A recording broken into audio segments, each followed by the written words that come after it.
menginginkan perawan darah, aku tidak bersinah, tapi kenapa Tuhan timpakan ini kepadaku?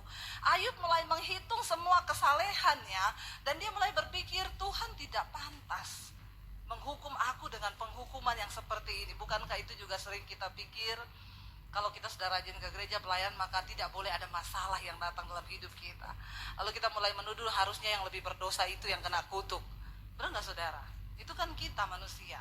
Lalu Tuhan bicara kepada Elihu. Pada waktu itu Ayub mulai berpikir, percuma aku hidup kudus, toh juga aku mengalami penderitaan, kesakitan melebihi dari apa yang orang fasik lakukan. Saudara lihat ya, lalu Tuhan bicara lewat Elihu begini ayat yang ke-6. Dia bilang, jikalau engkau berbuat dosa, apa yang akan kau lakukan terhadap dia? Kalau pelanggaranmu banyak, apa yang kau perbuat terhadap dia? Tuhan itu, Elihu ingatkan Ayub lewat Elihu, Tuhan ingatkan Ayub. Dia bilang ini, seandainya engkau pilih untuk hidup berdosa, maaf, Tuhan tidak dirugikan oleh perbuatan dosamu. Jadi ada orang-orang yang kadang berpikir, ikut Yesus tuh ngapain sih saya menderita, sudah pelayanan, udah gini, tapi tetap juga begini. Sementara orang yang berdosa banyak, kenapa gak ngalami sesuatu? Tuhan bilang, kalau engkau memilih untuk hidup berdosa, Tuhan tidak pernah dirugikan, saudara. Amin. Tidak ada dampak apa-apa dari dosamu. Dia tetap Allah, dia tetap kudus, dia tetap mulia. Bukan ketika waktu kita memilih untuk hidup berdosa, gak pelayanan lagi, gak usah peduli dengan Tuhan, loh dia gak rugi loh. Tuhan gak rugi. Sebaliknya, ayat ini berkata, coba ayat yang berikutnya berkata begini saudara, ayat yang ke-7. Ya, kita baca sama-sama ayat yang berikutnya berkata, jikalau engkau benar, apakah yang kau berikan kepada dia, atau apakah yang diterimanya dari tanganmu? Sebaliknya, kalau engkau hidup benar, engkau berbuat baik, maaf, Tuhan tidak diuntungkan dari perbuatan baik, saudara.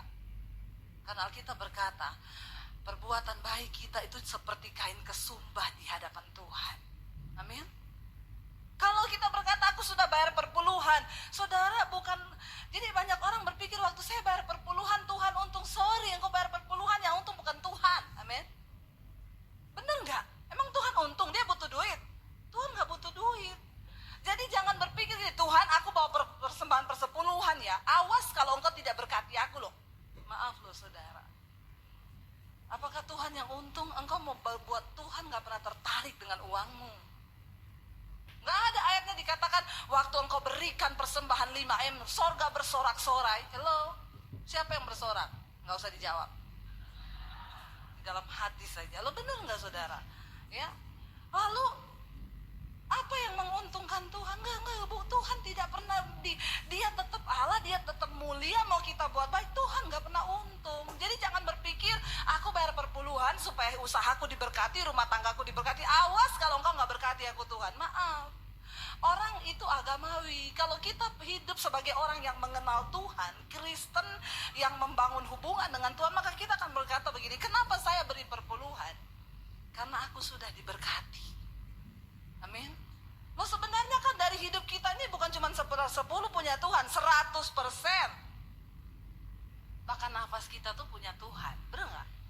Nah kenapa kita memberi persembahan? Bukan supaya diberkati, karena Tuhan sudah memberkati. Bener gak? Jangan main judi sama Tuhan. Amin. Lo orang ditanya kenapa ke Gunung Kawi? Biar diberkati, anak-anak diberkati, bisnis diberkati. Kenapa ke gereja? Biar diberkati. Terus kalau Tuhan gak berkati, masalah buat lo. Halo saudara, enggak. Kekristenan itu harus mencapai satu tingkat kedewasaan kita mengenal Tuhan dengan benar. Amin. Lalu ayat berikutnya bilang begini saudara, ya, Elihu menegaskan lagi kepada Ayub, coba lihat, jika engkau, ya, ayat berikutnya, ya, hanya orang seperti engkau yang dirugikan oleh kefasikanmu, dan hanya anak manusia yang diuntungkan oleh kebenaranmu. Tuhan dapat apa? Kalau engkau berbuat dosa, engkau fasik, yang rugi siapa? Ya dirimu sendiri. Benar gak saudara? Ya kayak tadi kesaksiannya Frankie, ya saya gak memikirkan dulu saya bertindak bodoh, ya yang rugi siapa? Kan dia. Emang Tuhan rugi sekarang? Pengikutnya Tuhan jadi sedikit karena Frankie jatuh? Kan enggak. Benar gak saudara? Harganya mahal untuk dibayar. Makanya sebelum kita jatuh ya tadi dia pesan, pikir dulu. Karena setiap hal keputusan yang kau ambil itu ada resikonya. Ada risiko. Jadi sebelum melakukan sesuatu, Tuhan gak rugi kalau engkau berpilih untuk berbuat dosa. Sekarang ini ada banyak orang Kristen yang terus bermain-main dengan dosa. Sorry saudara, Tuhan gak rugi. Dan makanya ayat itu berkata, Yesus bilang begini, pada satu saat nanti aku akan berterus terang.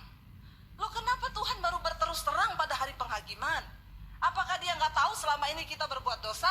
Dia tahu, tapi kenapa dia baru berterus terang? Dia tunggu kita bertobat. Amin. Jangan sampai ketika hari penghakiman baru dia berterus terang. Loh saya baca ayat itu, saya terkesima dengan kata berterus terang. Loh kenapa Yesus baru berterus terang pada zaman akhir ketika di hadapan semua orang ada hamba-hamba Tuhan berkata, aku bernubuat demi namamu, aku sembuhkan orang sakit demi namamu, aku bangkitkan orang mati demi namamu. Lalu Tuhan bilang, aku tidak mengenal engkau, enyah engkau daripadaku, hai engkau pembuat kejahatan. Maaf, Tuhan Yesus berkata, saat itulah aku akan berterus terang kepadamu. Loh kenapa Tuhan gak berterus terang dari sekarang? Apakah karena dia gak tahu? Dia tahu. Makanya saya bilang tadi, kayak bilang, ya bedanya ada orang yang mau jujur, ya dia dosa-dosa, tapi kan yang masih munafik sampai sekarang masih banyak nggak? Nggak usah angkat tangan di sini. Bener nggak saudara? Tapi pada akhirnya tuh kita akan diuji. Sekarang lagi terjadi persengitan di antara hamba-hamba Tuhan saling menghakimi, yang ini benar, yang ini sesat. Saya bilang nggak usah, hamba Tuhan nggak usah saling menghakimi. Setan ketawa, Yesus nangis loh. Bener gak saudara? Saya bilang satu orang bikin status di Facebook, saya bilang sudah stop, jangan saling menghakimi. Kenapa? Pada satu saat nanti kita semua akan berdiri di hadapan tahta penghakiman Kristus. Lalu disitulah Tuhan akan berterus terang. Sekarang dia belum terus terang. Ya, jadi orang-orang pada tanya sama saya, Bu ini yang benar pendetanya yang mana sih? Ini gerejanya yang benar yang mana? Saya bilang ikut Yesus saja. Ya, nggak usah lihat-lihat kanan kiri, nanti engkau bingung sendiri. Lah saya mau harus ikut yang mana ini Bu? Ya ikut Yesus. Makanya jangan lihat manusia, men. Apa itu Kristen? Ya engkau mengenal Tuhan, engkau mengenal Bapamu siapa. Satu saat Tuhan bilang semua akan ditunggang balikan. Tidak ada satu gereja, tidak ada satu denominasi yang akan berdiri. Supaya kita hanya melihat bahwa kebenaran itu hanya ada pada Tuhan. Dan bukan apa-apa, di akhir zaman ini semua kemunafikan akan dibongkar sama Tuhan. Jadi saudara, mending kita hidup lurus-lurus aja. Tuhan bilang di sini gini, hanya orang seperti engkau yang rugi kalau engkau berbuat jahat, engkau hidup dalam kemunafikan. Kita yang rugi karena apa yang engkau tabur itu yang akan engkau tuai. Dan hanya anak manusia yang diuntungkan oleh perbuatan baikmu. Tuhan gak untung. Tuhan gak pernah untung saudara. Ya, hanya manusia, sesamamu manusia yang untung karena perbuatan baikmu, bukan Tuhan. Lalu ayat berikutnya ini saudara yang saya tangkap waktu saya lagi bertanya, kenapa kami yang kecelakaan, kenapa kami yang gini. Tuhan tuh Alkitab bilang begini, orang menjerit oleh karena banyaknya penindasan, berteriak minta tolong oleh karena kekerasan orang-orang yang berkuasa. Tetapi apa ayat yang berikutnya berkata, tapi tidak ada. Coba lanjut ayat yang berikutnya. Ini multimedianya harus dikasih minum susu yang banyak ini, biar agak cepat ya. Tetapi orang tidak bertanya, di mana Allah yang apa? Yang membuat aku dan yang memberi nyanyian pujian di waktu malam. Sering kali kita semua hanya menjerit mencari Tuhan waktu kita dalam kesesatan. Benar nggak? Kita harapkan pertolongannya, kita harapkan campur tangannya. Tetapi ayat ini berkata, tidak ada yang bertanya, di mana pribadimu? Aku rindu kenal engkau, aku tidak butuh apa-apa, tapi cuma pengen kenal pribadimu. Itu loh saudara, Tuhan tegur saya dari ayat ini. Kamu pikir karena semua kebaikan, waktu itu saya pikir Tuhan saya mau pelayanan loh, saya udah nyanyi lagu rohani loh, sudah penyembahan loh, di mobil saya gak ada lagu-lagu duniawi loh. Kenapa saya ditabrak, kenapa coba? Ya, saya pikir semua kesalehan saya udah saya keluarin sama Tuhan tuh. Ya, lalu Tuhan jawab saya dengan ayat ini saudara. Kita cari pribadi Tuhan yuk, kenali dia secara utuh. Supaya waktu gereja mulai kocar kacir, doktrin yang ini mulai bilang begini, yang itu, Anda gak usah bingung karena engkau kenal siapa Tuhanmu. Amin. Kenali Tuhan. Dan orang-orang yang mengenal Tuhan, saudara, ya engkau akan tetap berpegang pada Dia apapun yang terjadi. Ya engkau akan tetap teguh berpegang pada Tuhan. Saya tutup dengan satu kesaksian, saudara. Kita ini dikasih kesempatan hidup hari ini, saudara, ya sudahlah, yuk kita memang benar-benar harus kenal Tuhan. Ya kita berhenti untuk saling menghakimi satu dengan yang lain, karena sebenarnya hukum tertinggi itu adalah kasih. Tuhan berkata begini, semua hukum dan kita para nabi ini hanya tercantum dalam 2 hukum. Kasihilah Tuhan Allahmu dengan segenap hatimu dan sesamamu manusia seperti dirimu sendiri. Memang itu susah ya, dan sampai sekarang kayaknya kita belum bisa melakukan hal itu ya, saudara. Lalu ya ketika kita belajar saling mengasihi, ya kita juga saling menerima satu dengan yang lain. Saya beberapa waktu yang lalu saya ketemu sama seorang teman saya, saudara. Dia tahun yang lalu sudah diberitakan mati di Facebook. Udah keluar gitu ya, fotonya kecelakaan, dia meninggal. Ditulis sudah telah berpulang ke Rahmatullah ya. Ini akan dikebumikan gini. Kita heboh tuh dari WA segala macam. Mati dia, oh kecelakaan gitu. Tiba-tiba besok paginya diralat, tidak jadi mati. Lah kok nggak jadi mati gitu. Jadi saya tanya teman saya, kok nggak jadi mati?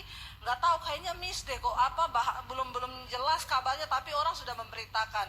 Ya udahlah, udah saya nggak pusing ya. Berapa waktu lalu saya ketemu dia di Jakarta, saudara. Waktu saya ketemu gitu, saya tahu tuh Tuhan memang mempertemukan kami. Waktu ketemu saya, kamu dulu kan udah mati, kenapa nggak jadi mati? Saya bilang gitu ya. Lalu dia bilang sama saya gini, Dep, bener loh, saya udah mati loh, 48 menit saya mati. Ceritanya gimana? Kamu cerita sama saya yuk. Memang bukan kebetulan nih kita ketemu. Lalu dia bersaksi. Saya bilang, kamu pernah mati 48 menit, pasti kamu mengalami sesuatu. Dia bilang, waktu saya memang mati, nomor 1 yang dia bilang sama saya gini, Dep, bener ya, orang tuh kalau mati gak ada lagi ngomong agama, gak ada agama di situ. Saya bilang, memang lu baru tahu, makanya kan kita gak pernah bela-bela agama, apalagi sampai berjilid-jilid. Ya, nggak usah bela agama, saudara, karena agama tidak akan menyelamatkan orang, termasuk agama Kristen. Amin. Kenapa nggak ada amin? Yang kenceng aminnya, supaya saudara itu bangun dari tidur, jangan cuma puas jadi Kristen, tapi kenal Tuhan dengan benar. Lalu saya bilang, emang nggak ada? Iya, jadi ceritanya gini deh, waktu saya mati, saya lihat jasad saya tergeletak di jalan raya, itu berdarah-darah. Saya lihat istri saya datang, saya lihat teman-teman datang pada nangis gitu ya, tapi itu nggak lama. Tiba-tiba ada 2 orang pakai baju putih jemput saya. Ya, jadi saudara, dia bilang gini, memang dia udah mati karena istrinya tuh dokter loh. Masa dokter nggak tahu kalau dia mati apa enggak? Istrinya dokter, dia sudah dibawa di rumah sakit, istrinya juga udah periksa dia, ya udah ditetapkan mati. Sudah dikabarin semua keluarga bahwa dia meninggal, sudah bikin tenda di rumah. Sudah diumumin di masjid, innalillahi wa inna ilaihi rajiun, karena dia laki-laki dikatakan almarhum akan dikebumikan ya. Kalau perempuan almarhumah, kalau banci aluminium. Jadi jangan jadi banci ya, karena Anda sebutannya nanti aluminium. Aluminium itu cuma buat bikin lemari ya, tidak ada tempat di surga. Bertobat. Lalu sudah diumumin, saudara, udah dibikin tenda segala macam, tiba-tiba dia hidup. Jadi dia cerita gini, dia dibawa di tingkat langit pertama. Dia bilang di tingkat langit pertama itu, Dep, yang saya lihat orang-orang yang sudah mati. Semua, mama saya, papa saya, teman-teman yang udah mati. Terus kamu bisa ngobrol? Enggak, saya nggak bisa ngomong sama mereka. Tapi ada ekspresi, ada yang tersenyum, ada yang menangis, ada yang tersiksa.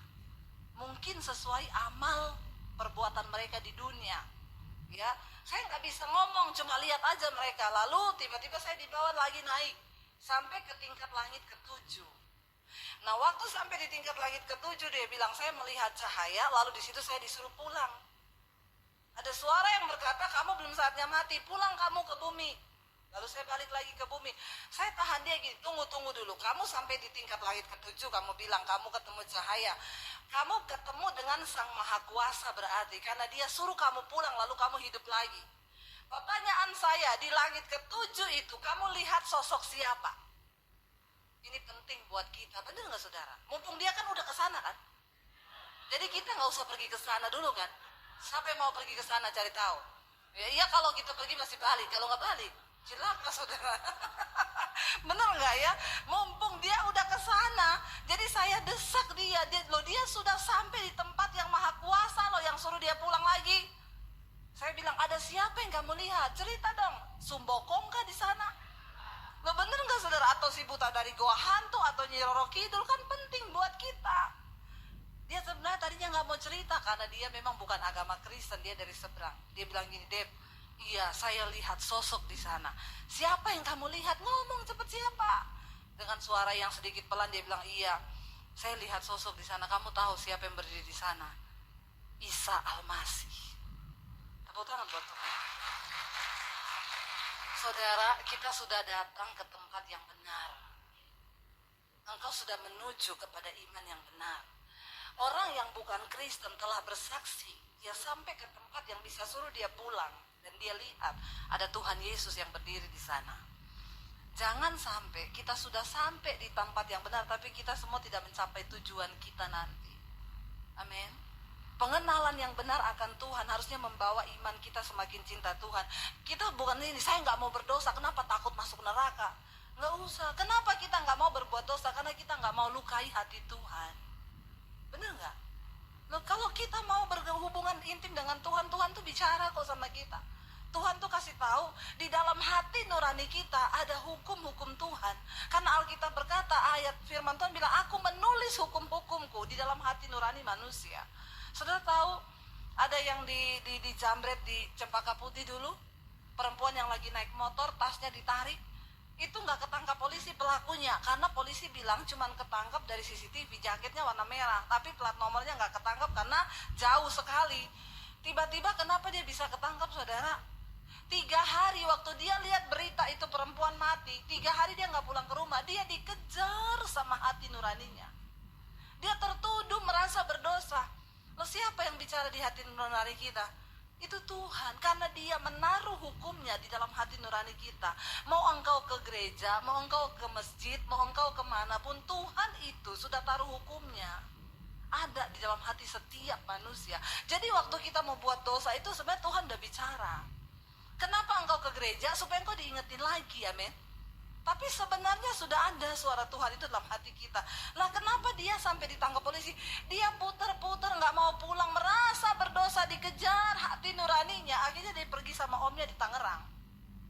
Dia ngomong, Om, ini bukan orang Kristen loh. Bukan orang yang sekolah Alkitab, bukan. Dia orang yang tidak mengenal Yesus. Dia merasa berdosa, dia pergi ke rumah omnya sambil nangis. Om, aku berdosa. Kenapa? Om lihat berita di TV yang ada perempuan mati di jamret, tasnya itu aku pelakunya. Om, antar aku ke kantor polisi. Saya yakin orang kayak begini ini masuk surga saudara. Amin. Kenapa? Saudara ingat nggak Yesus berkata orang Farisi berdoa sama pemungut cukai. Mereka sama-sama berdiri di pelataran Tuhan. Yang satu doanya begini, aku bersyukur kepada Tuhan, aku hidupku nggak kayak pemungut cukai itu loh. Aku bayar perpuluhan, aku kasih persembahan, aku berdoa setiap hari, aku berpuasa. Sementara orang cukai ini datang ini, Tuhan, aku untuk menginjak pelataranmu saja aku tidak layak. Tuhan bilang, doanya siapa yang didengar? Doanya siapa? Orang yang merasa dia nggak layak, ya. Agama membuat kita jadi sombong rohani. Tetapi pengenalan yang benar akan Tuhan membuat kita ini gak ada apa-apanya di hadapan Tuhan. Nah, karena kita merasa Tuhan itu segala-galanya, kenapa kita gak mau bersinah? Kenapa kita gak mau nyolong? Kenapa kita gak mau berdosa? Karena kita gak mau nyakiti hati Tuhan. Amin. Nah, saya bisa gak bersinah? Bisa saudara. Saya ini cantik loh, banyak yang senang. Langsung senang ya dibilang begitu ya. Kayaknya langsung wihihihi ya. Kenapa saudara? Loh, saya bisa saudara melakukan, orang gak tahu saya bisa diam-diam kok. Kenapa saya gak mau melakukan? Saya gak mau menyakiti hati Tuhan. Dia yang sudah beri segala-galanya buat saya.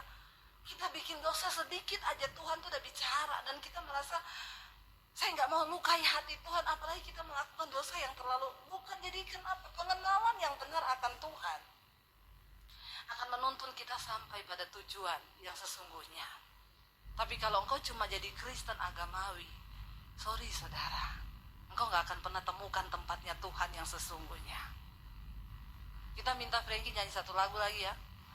Eki, nyanyi lagu itu loh, putih penuh cahaya. Yuk ya, satu saat kita akan pergi ke sana saudara ya. Ini lagu saya suka sekali. Ya, dan